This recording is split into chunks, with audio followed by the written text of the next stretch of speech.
it's shooting it backwards. Did anybody know? Did it show up backwards when it's posted? The letters? You said you looked at it last week when it was on the board. Yeah, it was fine. It was fine? I think it's like when you take a selfie and then it switches it, maybe. I don't know. Let me. I think when you like stop recording, it'll look like that. Okay, I hope so. All right. They were last. Okay. Well, I hate to have this not be there because I think you need this notation, and some of the stuff is not in your book. The first thing that they talk about in your book, and that's going to tee you up to really understand Dr. Grove's lectures next week. She's going to talk about complex solutions, complex eigenvalues, and hidden in the section, I think 7.3, they have, so this is 7.4, they have something about normal matrices.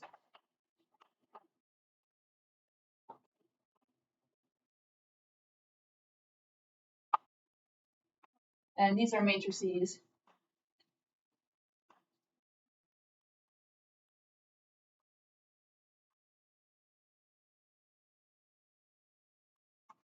So the possibility of complex components. The way to really teach this right is not just with linear algebra, but always working on the complex plane. They're actually teaching complex analysis in the fall. And so one of my students was really excited that that's there. It's like a required class in applied program, so I'm not quite sure why it's not required here. For just understanding how this is like the space where everything is algebraically complete. And what's really cool about these matrices that are normal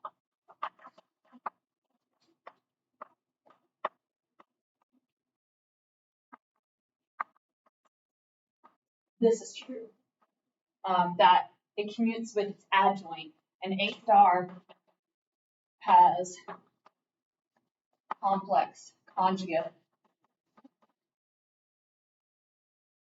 components.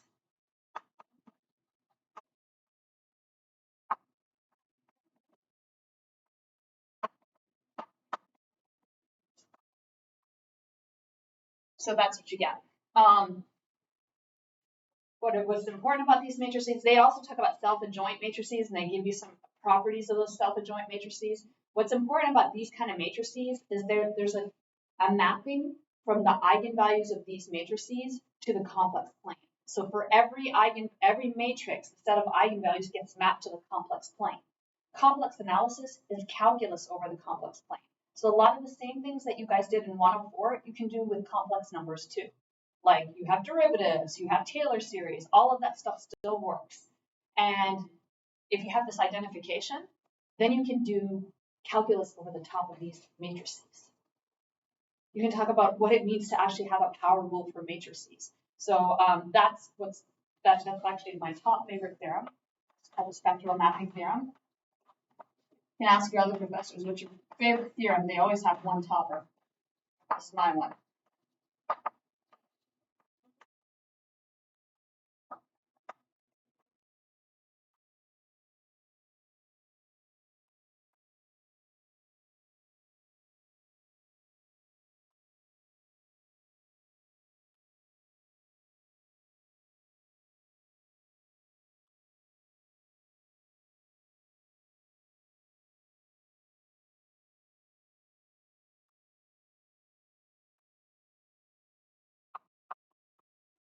What that means is that if you have the eigenvalues of the matrix and you have a continuous function f, that taking the values inside that continuous, taking eigenvalues and plugging them into the continuous function is the same thing as taking that matrix and doing f to that matrix first. By f, we mean expand it in a series. So we have meanings of what that means and finding the eigenvalues of that result. What that does for you is it actually lets you do calculus. You know what calculus over the complex numbers are. Now you can do calculus over the top of these matrices. It's pretty amazing. Pretty cool. So that's what she's not going to cover this theorem, but that's all the stuff that's underlying what she's going to cover in the next week. It's going to actually, that's the reason she can do those things. And that's not true in general. If you put a matrix there and you have a function, it's not true in general. It's only true for these normal matrices. Okay, so that's one of the theories behind things. Now let me show you some notation that they're using so that it doesn't mess you up. So you were asking last week about this. So they are going to do this. So let's suppose, and Eric, I think you asked about this. They are going to call the coefficients p's. I would have called them a's, but nothing wrong with that. And they're going to allow them to be non-autonomous. So that means that they could be functions of time. And then you have a forcing function on each one of these systems. And we've seen some of these. The tank problems have this where the coefficients are constant. X2 prime would then be P2 second row first column. You see where this is going.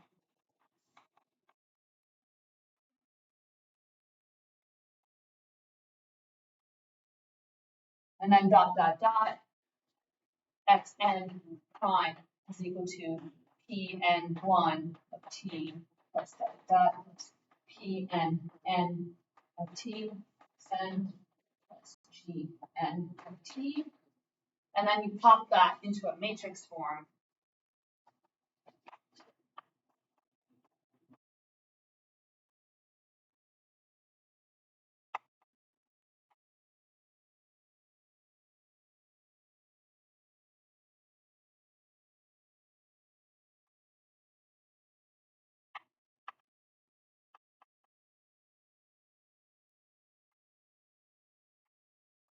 That's a matrix that you form when you do a product, and you can rewrite your system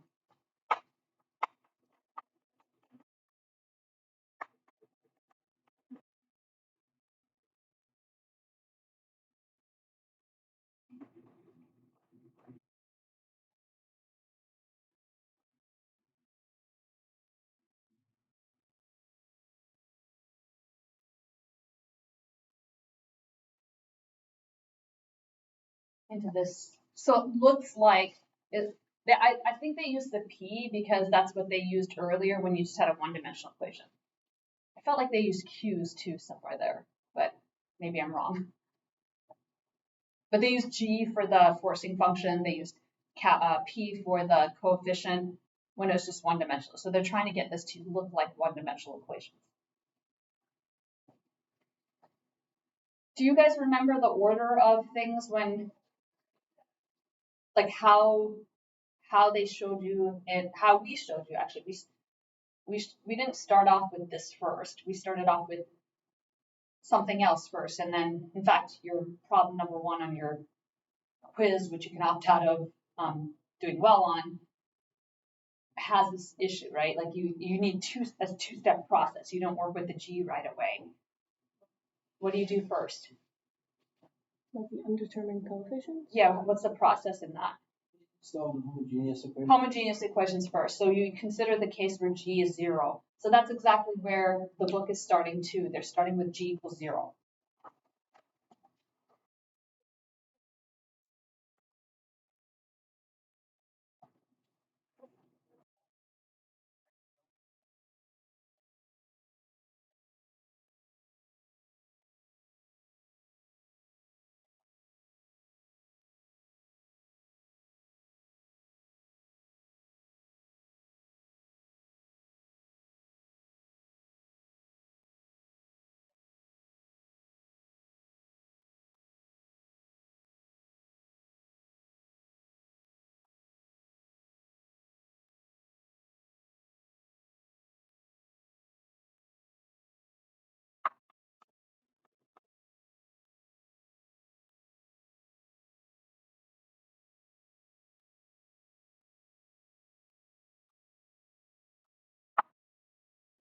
The initial condition is actually the most important thing, the most important part of this. We call this the Cauchy initial value problem.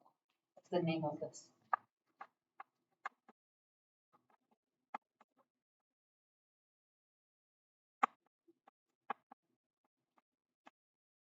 That's what it's called.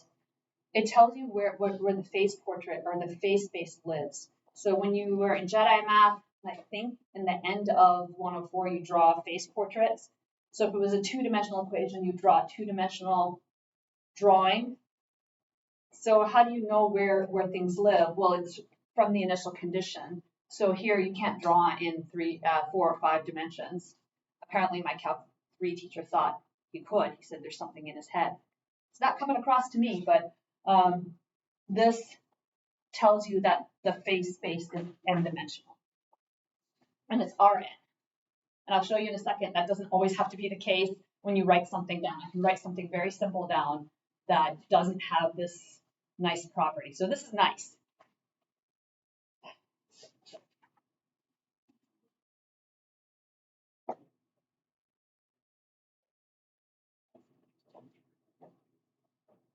I don't know how your book, they have a theorem in your book, but they call this equation 3, right up here.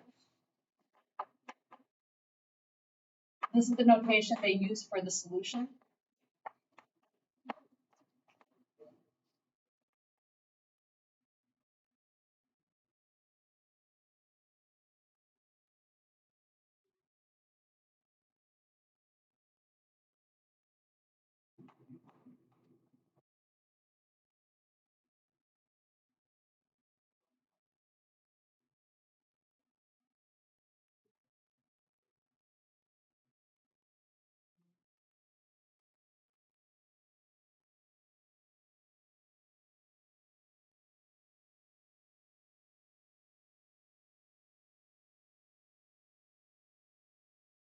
Actually, it's true even if you put complex numbers there, but I won't do that too.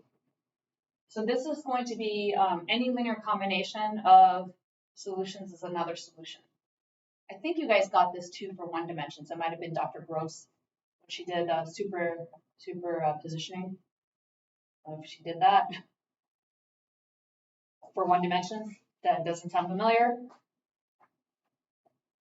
So since you guys are taking linear algebra, a lot of you are taking linear algebra right now. You talk about linear transformations. Are you guys there yet? Linear transformations? All right, like the most important theorem that you guys get in a class, which was like a whole hump for me when I was taking it, but there's this theorem that says that if you have a linear transformation, so that's a map that takes things, let's say in R2 and maps it to R2, and that process is linear, then there's a matrix that you can represent that linear transformation in. So when you actually use your phone and you go like this with your phone, you're using a linear transformation, and the programming behind it is all matrices. They're going to use matrices instead of the actual function to move those things. So they're probably showing you those things in class right now, and you're not realizing that that's like a hugely important thing, that you can represent all linear transformations by a matrix. That's the point of the class. You start out with matrices, you do all the machinery of matrices, you learn everything you can about matrices, and then they start on linear transformations. They're using lay, so they start out with linear transformations, and they show you, oh, look, if I take this linear transformation, it takes vectors and rotates them. If I do this linear transformation, it expands these matrices. So you learn these things about linear transformations, and the culminating theorem is that they're one and the same. That's a big thing, especially if you program. That's a huge thing because that means that you don't have to work with the functions or program the functions in. You can just work with the matrix. In that, you also had something about the derivative being linear.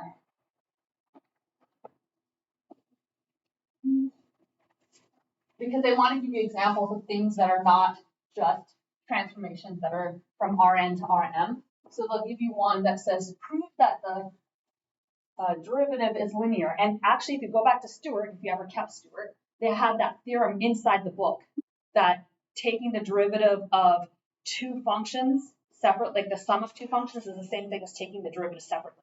You do it automatically. You don't even think about it anymore.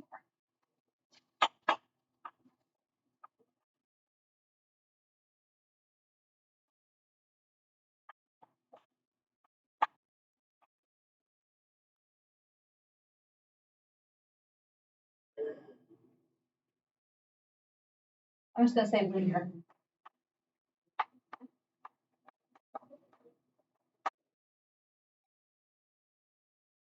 So what I mean by that is if I take x of t plus y of t, two one-dimensional functions, and I take the derivative, it's the same thing as this. Oh, you can do this too.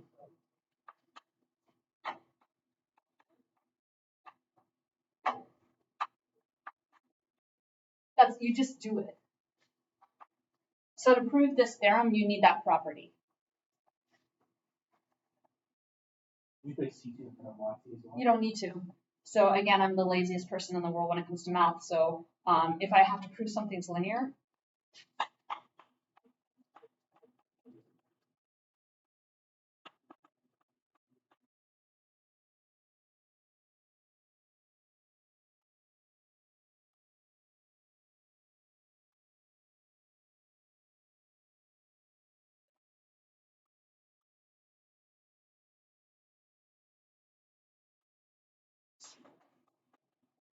you don't need them on both.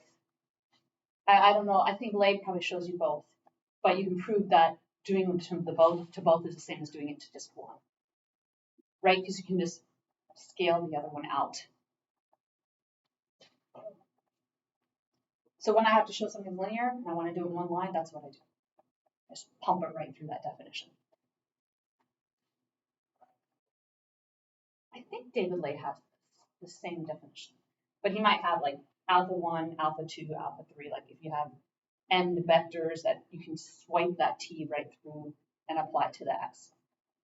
ChatGPT told us that square root was linear. Like square root of x squared plus y squared is x plus y. No. But it'll tell you some bogus stuff sometimes. Yeah. That's why I gave it to you guys, because I wanted to see, like, it requires human judgment. You can't just, like, that was the fear. You know, Navy's actually banned it. Can't use it at all. And I think it's usually because people don't know, like, what it does or doesn't do as a teacher. So the fear is that you won't learn whatever you're supposed to learn in class. But then you don't learn how to use the tool, and you think that it might do something for you that it doesn't. I've learned the hard way that you can't just say, hey, program this for me, and it doesn't do it exactly. You have to be very clear about what you're telling it. And then you have to try it out, and it never works, and then you have to go back. All right, so let's prove this theorem.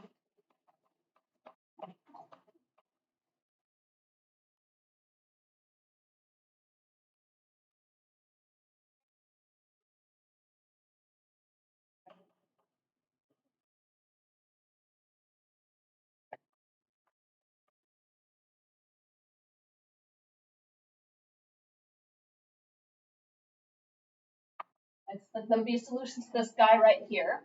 Then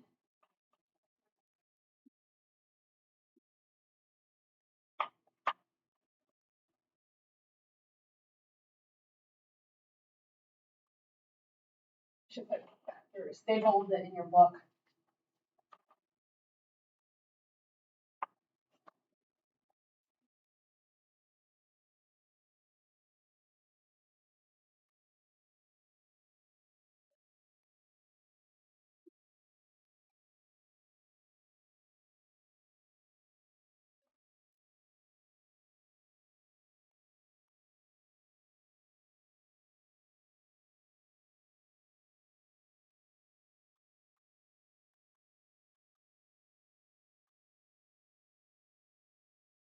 Taking derivatives is linear.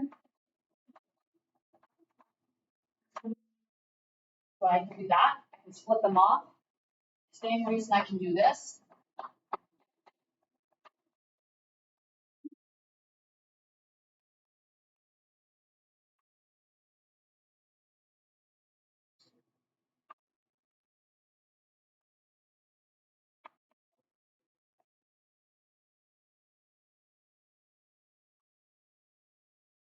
Same reason. And then because this is a solution, that's equal to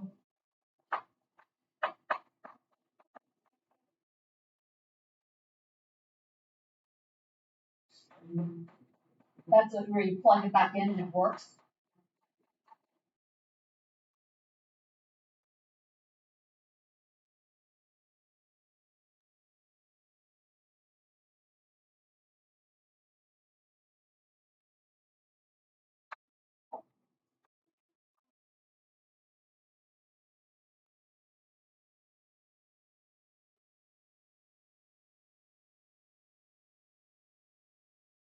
And then I'm done. I can just factor out the P of T to the, I can rearrange things. So this is really, I have to be careful, right? Because some of these are scalars and some are vectors.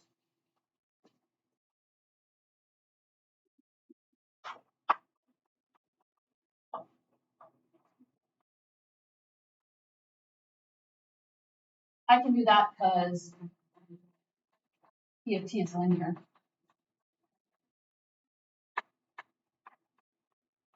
That's in the laybook. Big theorem in the laybook. Applying a matrix multiplication is a linear transformation.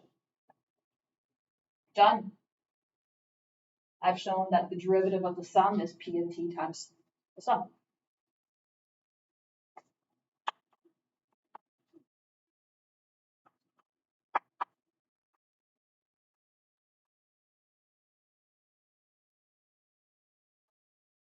OSD ones. I'm always normalizing them to 1.